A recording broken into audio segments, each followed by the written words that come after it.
جی السلام علیکم مفتی صاحب۔ جی وعلیکم السلام۔ مفتی صاحب کیسے ہیں جی؟ جی الحمدللہ۔ اچھا مفتی صاحب، کچھ افراد تو ایسے ہیں کہ جو ظاہری طور پہ بھی ان کا عقیدہ جو ہے لوگوں کے سامنے واضح ہے، اور وہ ظاہری طور پر بھی کھلے عام صحابہ کرام کو برا بھلا کہتے ہیں، لیکن کچھ لوگ ایسے بھی ہیں کہ جنہوں نے ظاہری طور پر لبادہ جو ہے اہل سنت والا اڑا ہوا ہے، جس کی زندہ مثال انجینئر محمد علی مرزا ہے، اور اسی طرح ایک مولوی ساغ جالوی صاحب ہوتے تھے کہ جو ظاہری طور پہ تو اہل سنت والا لبادہ اڑ کر بیٹھے ہیں، اور لیکن حقیقت میں اگر ان کو دیکھا جائے تو وہ صحابہ کرام کے اوپر طعن و تشنیع کرتے ہیں، اور اگر ان کے جو مقلدین ہیں ان کو اگر سمجھایا جائے تو وہ کہتے ہیں کہ ان کا عقیدہ تو درست ہے نا، عقیدے کے لحاظ سے تو وہ ٹھیک ہے ان کا صحابہ کرام کے ساتھ کچھ اختلاف ہو سکتا ہے۔ تو سوال ہمارا یہ ہے کہ کیا صحابہ کرام کا مسئلہ جو ہے، معاملہ جو ہے، کیا یہ عقیدے کا مسئلہ نہیں ہے؟ تو اس حوالے سے آپ کیا کہتے ہیں؟ بسم اللہ الرحمن الرحیم۔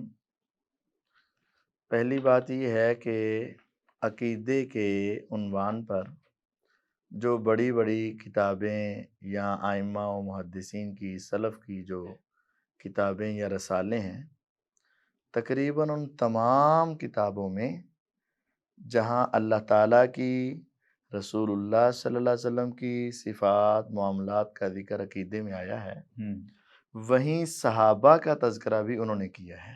جی عقیدے کی تمام کتابوں میں تقریباً صحابہ کا عنوان بھی عقیدے کی کتابوں میں آیا ہے، اور ایک بڑی معروف کتاب ہے عقیدہ طحاویہ، جی اس کی شرح عقیدہ طحاوی اس کے اندر بھی ہے، اور بھی عقیدے کی تمام کتابوں میں ہے۔ اصل بات یہ ہے کہ ہمارے بعض دوست صرف اللہ تعالیٰ اور رسول اللہ صلی اللہ علیہ وسلم کے مسائل کو عقیدہ سمجھتے ہیں، جی اللہ تعالیٰ کی ذات کے حوالے سے، رسول اللہ صلی اللہ علیہ وسلم کی ذات کے حوالے سے، حالانکہ وہ بھی عقیدہ ہیں، اور عقیدے کے اگلے پورشن بھی ہیں، اور عقیدے کی اگلی حصے بھی ہیں۔ تو آج میں اسی عنوان کے لیے آپ کو ایک بہت بڑے امام، اور جن کے عقیدے کی پختگی پر تمام امت مسلمہ متفق ہے، جی جن کو عقیدے میں سب سے بڑا امام بھی سمجھا جاتا رہا، امام اہل سنہ امام احمد بن حنبل رحمہ اللہ، ان کے ہاں عقیدہ کیا ہے، اور ان کے ہاں رافضی کون ہوتا ہے، اور اہل سنت والجماعت کون ہوتا ہے، یہ آپ کے سامنے بات بتا دیتا ہوں۔ جی یہ میرے پاس ایک کتاب ہے، الجامع فی عقائد و رسائل اہل السنت والاثر۔ جی اس کتاب میں اہل سنت کے عقائد جو ہیں وہ جمع کیے گئے ہیں، صحیح، محدثین کے اقوال ہو گئے۔ محدثین کے جو اقوال ہیں اور ان کے جو عقیدے ہیں ان کو جمع کیا گیا ہے۔ تو میں چاہتا ہوں کہ ان لوگوں کے سامنے جو کہتے ہیں کہ اس کا عقیدہ تو درست ہے نا، عقیدہ تو ٹھیک ہے نا، ان کے سامنے اہل سنت کا عقیدہ رکھوں، محدثین کا عقیدہ رکھوں، امام احمد بن حنبل رحمہ اللہ کا عقیدہ رکھوں، اور امت کا جس عقیدے پر اتفاق اور اجماع ہے اس عقیدے کو بتاؤں۔ صحیح۔ اور رافضی کسے کہتے ہیں اس کی وضاحت اہل سنت کے ہاں وہ آپ کے سامنے میں تقریباً 10 دلائل کوشش کروں گا آپ کے سامنے رکھوں۔ یہ کتاب ہے، اس کتاب کا صفحہ 352 ہے، اور اس کے اندر امام احمد بن حنبل رحمہ اللہ کا عقیدہ نقل کیا گیا ہے، جو ان کے شاگرد عبدوس بن مالک العطار کہتے ہیں کہ میں نے خود امام احمد بن حنبل رحمہ اللہ سے سنا، وہ فرما رہے تھے اصول السنت عندنا، ہمارے ہاں عقیدے کی جو بنیادی چیزیں ہیں وہ کیا ہیں، اور یہ بیان کرتے کرتے ان میں سے 23 نمبر کے اوپر کہتے ہیں وَخَيْرُ هَذِهِ الْأُمَّةِ بَعْدَ نَبِيِّهَا ابو بکر الصدیق رضی اللہ عنہ۔ 23واں حصہ انہوں نے اپنے عقیدے کا یہ بتایا کہ عقیدے کا یہ مسئلہ ہے کہ اس امت میں نبی کریم صلی اللہ علیہ وسلم کے بعد پوری امت میں سب سے افضل کون ہے؟ ابو بکر صدیق رضی اللہ عنہ، ثم عمر بن الخطاب رضی اللہ عنہ، ثم عثمان بن عفان رضی اللہ عنہ۔ یہ ترتیب بتائی کہ خیر هذه الامہ ابو بکر ہے، فضیلت جو ہے اس کی جو ترتیب بتائی، یہ بھی عقیدے کا یہ مسئلہ عقیدے کا بتایا۔ مسئلہ ہے۔ ٹھیک۔ اور کہتے ہیں یقدم هؤلاء الثلاثه كما قدمهم اصحاب رسول اللہ صلی اللہ علیہ وسلم۔ اہل سنت وہ ہے جو ان تینوں کو مقدم سمجھے، جس طرح کے رسول اللہ صلی اللہ علیہ وسلم کے صحابہ نے ان تینوں کو اسی ترتیب سے مقدم سمجھا تھا۔ لم یختلفوا فی ذالک، صحابہ کا اس مسئلے میں کوئی اختلاف نہیں تھا، یعنی ان کا اس کے اوپر اجماع اور اتفاق تھا۔ اور غالباً صحیح بخاری سے بھی یہ ثابت ہے ہاں یہ بات۔ آگے آ رہا ہے۔ ٹھیک ہے۔ ثم بعد ہؤلاء الثلاثہ، ان تینوں کے بعد پھر کون ہوگا؟ اصحاب الشورى الخمسہ، 5 وہ افراد جن کو مشورے کے لیے رکھا گیا۔ حضرت عمر رضی اللہ نے 6 بندے مشورے کے لیے رکھے تھے نا، ان میں سے ایک عثمان تھے، تو عثمان رضی اللہ تو وہ پچھلی کیٹیگری میں چلے گئے، تو آگے 5 علی ابن ابی طالب، یعنی علی رضی اللہ تعالیٰ کا نمبر انہوں نے کون سا بتایا؟ چوتھا نمبر۔ تو یہ اہل سنت کا عقیدہ ہے، اور امام احمد بن حنبل رحمہ اللہ کا یہ عقیدہ ہے، اور جو اس عقیدے کے خلاف جائے اس کا عقیدہ اہل سنت والا عقیدہ نہیں۔ آگے لکھتے ہیں وَيَذْهَبُ فِي ذَلِكَ إِلَى حدیث ابن عمر، اور وہ اس کی دلیل کے طور پر حدیث ابن عمر رضی اللہ تعالیٰ عنہ بیان کرتے تھے، كُنَّا نَعُدُّ وَرَسُولُ اللَّهِ صلی اللہ علیہ وسلم حَيٌّ، کہ ہم رسول اللہ صلی اللہ علیہ وسلم کی زندگی میں ایسے ہی شمار کیا کرتے تھے، وَأَصْحَابُهُ مُتَوَافِرُونَ، اور وافر صحابہ موجود تھے، اور ہمارا اس وقت عبداللہ ابن عمر رضی اللہ عنہ کہتے ہیں ہمارا عقیدہ کیا تھا؟ ابو بکر ثم عمر ثم عثمان ثم نسکت، ابو بکر عمر عثمان رضی اللہ عنہ، اس کے بعد ہم خاموش ہو جاتے تھے۔ تو یہ عقیدہ امام احمد بن حنبل رحمہ اللہ کا بھی ہے، اور یہی عقیدہ صحابہ کا بھی ہے، اور ان کا اس پر اجماع ہے، کوئی اختلاف نہیں۔ اور یہ عقیدہ وہ صحابہ نبی علیہ السلام کے سامنے اس کو پیش کیا کرتے تھے، اور آپ اس کے اوپر کوئی انکار نہیں کرتے۔ تو یہ پہلا حوالہ ہوا کہ عقیدے کے مسئلے میں یہ ترتیب ہونا بھی ضروری ہے۔ مفتی صاحب، اس میں آپ نے جو ایک بات کی ہے کہ چوتھے نمبر پہ محدثین جو ہیں سیدنا علی رضی اللہ تعالیٰ عنہ کو شمار کرتے ہیں، اور اسے عقیدے کا مسئلہ انہوں نے قرار دیا ہے۔ تو جو لوگ سیدنا علی رضی اللہ تعالیٰ عنہ کو خلیفہ راشد نہیں مانتے ہیں، اس کا انکار کرتے ہیں، وہ بندے گمراہ ہیں۔ جو حضرت علی رضی اللہ عنہ کو خلیفہ راشد نہ مانے یا چوتھا خلیفہ نہ مانے، وہ بندہ گمراہ ہے۔ میرا 10واں حوالہ اسی کے اوپر آئے گا۔ ٹھیک ہے، 10واں حوالہ، ایک حوالہ ہو گیا۔ دوسرا حوالہ اسی کتاب کے صفحہ 356 کے اوپر نقل کیا گیا ہے۔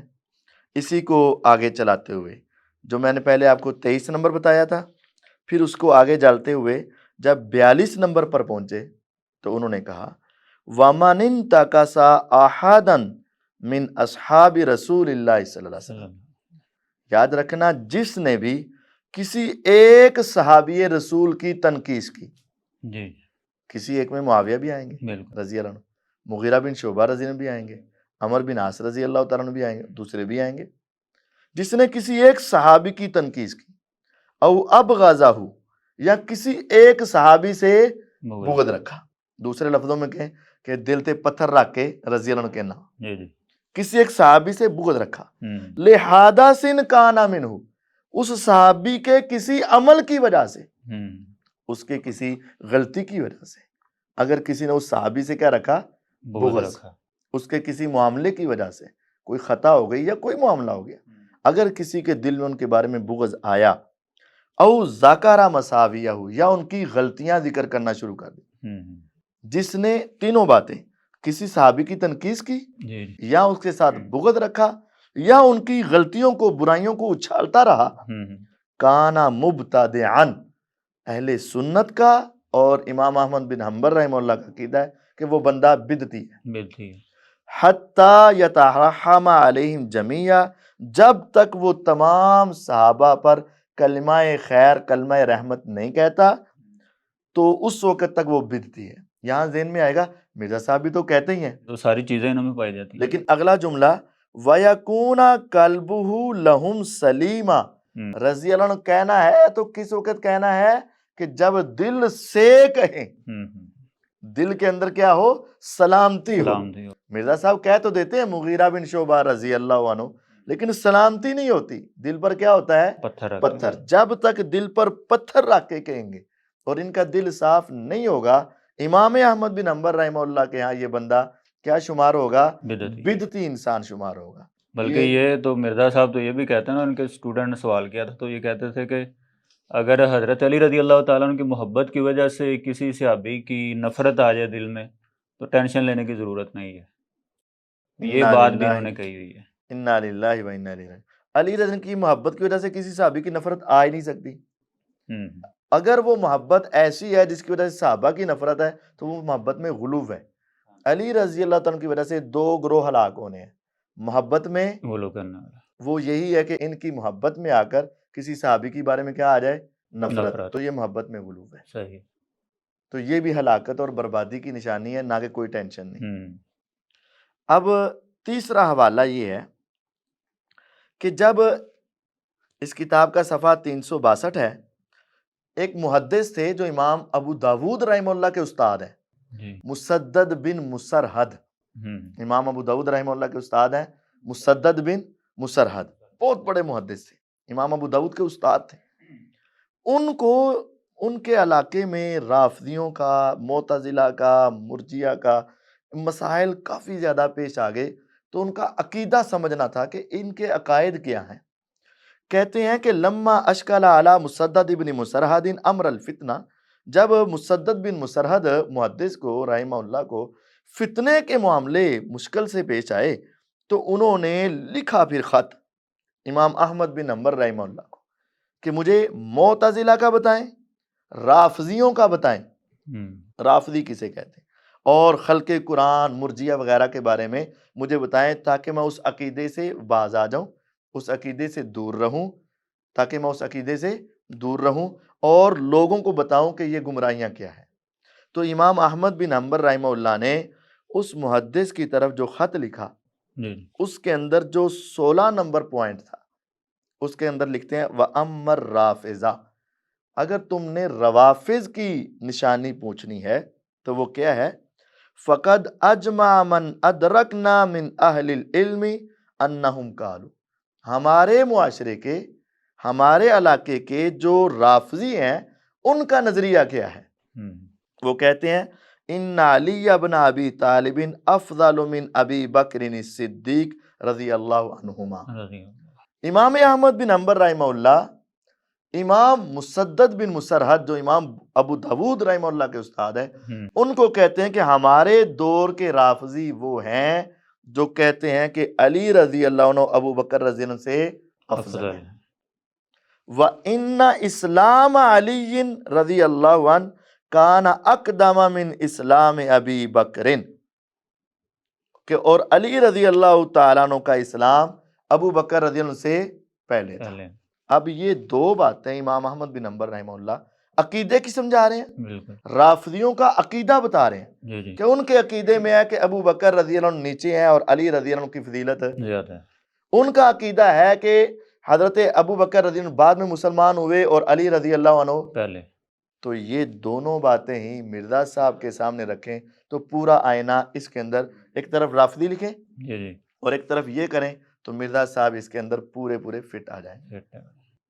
یہ امام احمد بن حنبل رحمہ اللہ ان کو عقیدے کی بات سمجھا رہے ہیں اور آگے کہہ رہے ہیں فمن زعم ان علی بن ابی طالب رضی اللہ عنہ افضل من ابی بکر، جس نے یہ دعویٰ کیا کہ علی رضی اللہ عنہ حضرت ابو بکر سے زیادہ فضیلت والے ہیں، فقد رد الکتاب والسنہ، وہ کتاب و سنت کا انکار کرتا ہے، کتاب و سنت کا رد کرتا ہے۔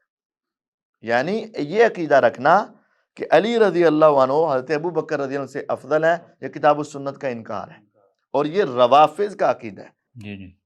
یعنی امام احمد بن حنبل رحمہ اللہ کی نظر میں یہ مرزا صاحب کو ہم رافضی کہہ سکتے ہیں، کہہ سکتے ہیں۔ ٹھیک ہے۔ آگے کہتے ہیں فمن زعم ان اسلام علی اقدم من اسلام ابی بکر فقد کذب، جس کا یہ دعویٰ ہے کہ علی رضی اللہ عنہ پہلے مسلمان ہوئے اور ابو بکر رضی اللہ عنہ بعد میں، فقد کذب، وہ جھوٹ بولتا ہے۔ یعنی آپ امام احمد بن حنبل رحمہ اللہ کے نزدیک مرزا صاحب کو جھوٹا بھی کہہ سکتے ہیں اور رافضی بھی کہہ سکتے ہیں۔ کیا امام حاکم رحمہ اللہ کا بھی یہی عقیدہ تھا کہ پہلے حضرت علی اسلام لائے ہیں؟ نہیں، امام حاکم رحمہ اللہ نے نقل کیا ہوا ہے اس روایت کے نیچے کہ اصل مسئلہ یہ ہے کہ بچوں میں سب سے پہلے حضرت علی رضی اللہ عنہ، ٹھیک ہے، اور بڑوں میں حضرت ابو بکر رضی اللہ عنہ، اور اوورال اجتماعی طور پر ابو بکر رضی اللہ عنہ۔ جیسے مثال کے طور پر ایک مجلس میں مرد بھی شریک ہوتے ہیں اور عورتیں بھی شریک ہوتی ہیں اور بچے بھی شریک ہوتے ہیں، تو پوچھا جاتا ہے اوورال سب سے پہلے کون آیا، تو کہا جائے گا فلاں شخص آیا، کہا جائے گا عورتوں میں سب سے پہلے، اگرچہ وہ مجموعی اعتبار سے 100ویں نمبر پر بھی ہو، لیکن عورتوں میں سب سے پہلے فلاں آئی، اور بچوں میں سب سے پہلے اگرچہ وہ مجموعی طور پر 200 نمبر پر بھی ہو تو وہ بچوں میں جو پہلے. تو اگر کیٹیگریاں بنائیں گے تو بچوں میں سب سے پہلے علی رضی اللہ عنہ، عورتوں میں سب سے پہلے سیدہ خدیجہ رضی اللہ عنہ، اور مردوں میں سب سے پہلے سیدنا ابو بکر رضی اللہ عنہ. لیکن اگر آپ اوورال کہیں گے تو پھر سب سے پہلے کون آئے؟ ابو بکر رضی اللہ تعالیٰ عنہ. اگلا حوالہ امام احمد بن حنبل رحمہ اللہ کا، اس سے تھوڑا سا آگے جا کر مسدد بن مسرحد رحمہ اللہ کو ہی وہ کہتے ہیں وَلَا عَيْنٌ تَطْرِفُ بَعْدَ النَّبِيِّ صلی اللہ علیہ وسلم خَيْرًا مِّنْ أَبِي بکر. نبی علیہ السلام کے بعد روئے زمین پر سب سے بہتر آنکھ جو جھپکتی تھی وہ کون تھے؟ ابو بکر رضی اللہ. وَلَا بَعْدَ أَبِي بَكْرٍ عَيْنٌ تَطْرِفُ خَيْرًا مِّنْ عُمَرٍ. ابو بکر رضی اللہ عنہ کے بعد روئے زمین پر عمر سے بہتر کوئی آنکھ جھپکتی نہیں. وَلَا بَعْدَ عمر رضی اللہ عنہ عَيْنٌ تَطْرِفُ خَيْرًا مِّنْ عثمان. اور عمر رضی اللہ عنہ کے بعد روئے زمین پر عثمان رضی اللہ تعالیٰ سے افضل کسی کی آنکھ نہیں. وَلَا بَعْدَ عثمان ابن عفان رضی اللہ عنہ عَيْنٌ تَطْرِفُ خَيْرًا مِّنْ علی ابن ابی طالب رضی اللہ عنہ. عثمان رضی اللہ عنہ کے بعد حضرت علی سے بڑھ کر کوئی افضل نہیں. یہ ترتیب ہے. صحیح. اور یہ محدثین کا عقیدہ ہے. اور جب ایک محدث نے پوچھا کہ مجھے روافظ کے بارے میں بتائیں تو وہ ان کو بتا رہے ہیں کہ روافظ کون ہے اور ہمارا عقیدہ کیا ہے. آگے ثم قال احمد، پھر امام احمد بن حنبل رحمہ اللہ کہتے ہیں ہم واللہ الخلفاء الراشدون المہدیون. اللہ کی قسم یہ چاروں خلفاء راشدین ہیں، ہدایت یافتہ خلیفہ ہیں. تو یہ خلفاء ہیں، راشدین ہیں، مہدیین ہیں. یہ اہل سنت کا عقیدہ ہے. جو حضرت علی رضی اللہ عنہ کو خلیفہ راشد نہیں مانتا وہ بھی گمراہ ہے، اور جو اس ترتیب کو نہیں مانتا وہ بھی گمراہی پر جا رہا ہے. پانچواں والا اسی سے آگے جب وہ 52 نمبر پوائنٹ پر پہنچتے ہیں تو کہتے ہیں اہل سنت کا عقیدہ کیا ہے؟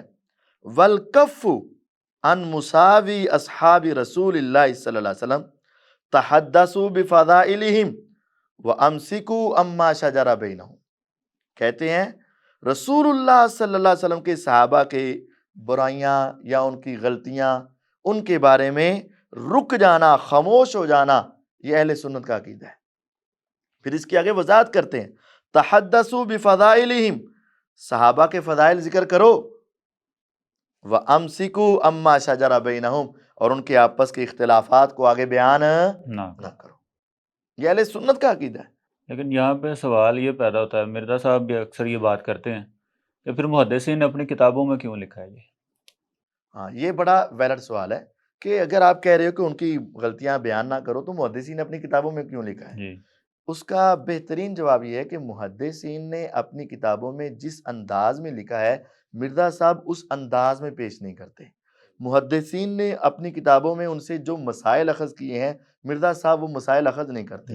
اللہ تعالیٰ نے آدم علیہ السلام کا ذکر تو کیا ہے قرآن میں، اور ان کی خطا کا بھی ذکر کیا ہے، لیکن ایسے انداز میں کہ ان کی توہین نہیں ہوتی. مرزا صاحب جب صحابہ کی غلطیوں کو بیان کرتے ہیں تو ایسے انداز میں جس کے ساتھ ان کی توہین ہوتی ہے. ایک تو مرزا صاحب کا انداز، جملے، بریکٹیں، اپنی طرف سے گاٹے فٹ کرنے، اور پھر اس کے اوپر تبصرے اور اس کے اوپر چٹکلے، یہ مرزا صاحب کے جو مرچ مسالے ہیں وہ محدثین نے نہیں لگا. صحیح. دوسری بات، محدثین نے ان سے جو مسئلہ اخذ کیا ہے مرزا صاحب تو اس کے خلاف اخذ کرتے ہیں. صحیح مسلم کے اندر جس روایت سے امام مسلم رحمہ اللہ نے پہلے وہ روایت نقل کی ہیں کہ اگر پیغمبر علیہ السلام کسی کو غصے کی حالت میں کوئی بد دعا دے دیں اور وہ اس کا مستحق نہ ہو تو وہ اس کے لیے اجر بن جاتی ہے، بد دعا نہیں رہتی، اللہ تعالیٰ کے قربت کا ذریعہ بن جاتی ہے. اور وہ بندہ اس جملے کی وجہ سے جو اس کو اذیت پہنچی ہے اللہ تعالیٰ اس کو قیامت کے روز اپنا مقرب بنا لیں گے. اللہ تعالیٰ کا کیا بنے گا؟ مقرب بن جائے گا.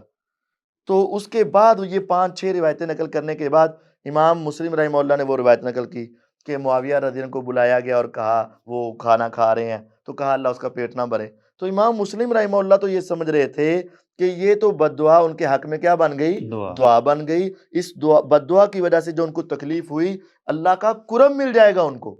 والسابقون السابقون اولئک المقربون میں ہو جائیں گے. فاما ان کان من المقربین فرح وریحان وجنت نعیم میں چلے جائیں گے.